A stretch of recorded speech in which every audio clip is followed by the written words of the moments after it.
देवर जी मोमोज खाने चले? भाभी जी मेरे पास पैसे नहीं है। आप क्यों बैठे बैठे मैसेज कर रहे हो यहाँ पे? तू तो गया बेटे। इस भिखारी को जाने दे, फिर मोमोज खाने चलते हैं। कैसे कैसे लोग रहते हैं यार यहाँ पर। देवरानी जी वो सो गई। लगता है इनकी तबीयत ठीक नहीं है। एक काम करती हूँ, सारे काम मैं ही कर लेती हूँ, इनको आराम करने देती हूँ।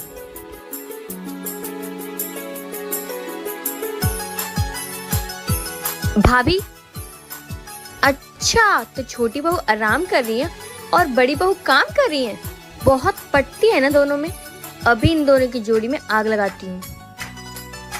बड़ी भाभी, छोटी भाभी तो आराम से सो रही है और आप यहाँ पे काम कर रहे हो।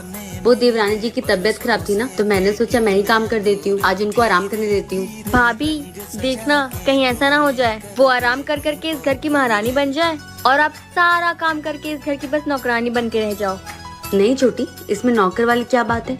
वो काम करे या मैं काम करूँ, घर तो हम दोनों का ही है ना। अभी आपकी शादी नहीं हुई है ना, जब आपकी शादी होगी तब आप अच्छे से समझ जाओगे रिश्तों की अहमियत। रिश्तों की कदर करने वाले ही रिश्ते बचा पाते हैं। क्या मैंने सही कहा? ठीक है, अब मैं भी बात नहीं करूंगी, लेकिन एक बात मेरी याद रखना, औरत की चुप्पी ना आदमी को तोड़ देती है। मैं टूटना चाहता हूँ। जी भाभी बोलिए ना। शाम को घर पे पार्टी है तो टाइम से आ जाना। जी भाभी, मैं इनको बोल दूंगी, हम लोग टाइम पे आ जाएंगे। और हाँ, वही पुरानी साड़ी मत पहन के आ जाना गरीबों की तरह, कोई अच्छा सा साड़ी पहन के आना। चलो रखती हूँ। जी भाभी। रात में जब एक छोटा सा नन्हा सा ये देखो, फिर से वही फटी टी शर्ट पहन लिए। आप अपने लिए नई टी शर्ट ले लो ना। अरे तो कौन सा बाहर वाले दिखने आ रहे हैं, घर पे ही तो हूँ। फिर भी फटी टी शर्ट क्यों पहनना है? तुम भी तो 4 साल से बस वही साड़ी पहन रही हो। मुझे नई साड़ियों का शौक नहीं है, मेरे पास जितना है मैं उतने में ही खुश हूँ। तुम्हारे इसी समझदारी की वजह से मेरी कम सैलरी में भी बहुत खुश है। अच्छा, मैं बताने आई थी कि भाभी के घर में पार्टी है। हाँ मैंने वो सुना था। ठीक है। रात आती, ये देखो मैंने तुम्हारे लिए क्या लाया है। रात में जब एक इतनी प्यारी साड़ी किस लिए? आज शाम को पार्टी में तुम यही पहनना। एक मर्द ही होता है जो खुद 500 की टी शर्ट और अपने बीवी को 5000 की साड़ी पहनाने की ताकत रखता है। बेटा तू क्या कर रही है?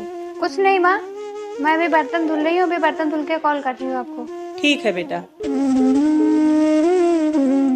बहू, अभी तक तुझसे बर्तन नहीं धोए गए? माँ जी बस हो गया 2 मिनट।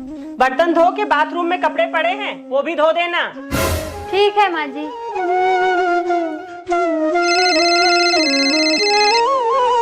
हेलो माँ।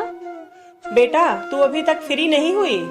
नहीं माँ, मैं अब कपड़े धुल रही हूँ। लगता है तेरी सास घर का सारा काम तुझसे करवाती है और तुझे नौकर बना के छोड़ दिया है। अरे नहीं नहीं माँ, मेरी सासू माँ बहुत अच्छी है, वो ऐसी नहीं है। आज उनकी थोड़ी सी तबीयत खराब है, इसीलिए सारा काम मुझे ही करना पड़ रहा है, वरना तो वो मेरे साथ ही लगी रहती हैं।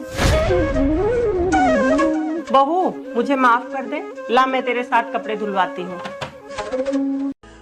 भैया सभी घर वाले सही बोलते हैं, आप जोरू के गुलाम बन गए हो। हाँ हूँ मैं जोरू का गुलाम। इस मतलब की दुनिया में पत्नी के अलावा कोई किसी का नहीं होता। तेरे लिए दुनिया छोड़ दी है।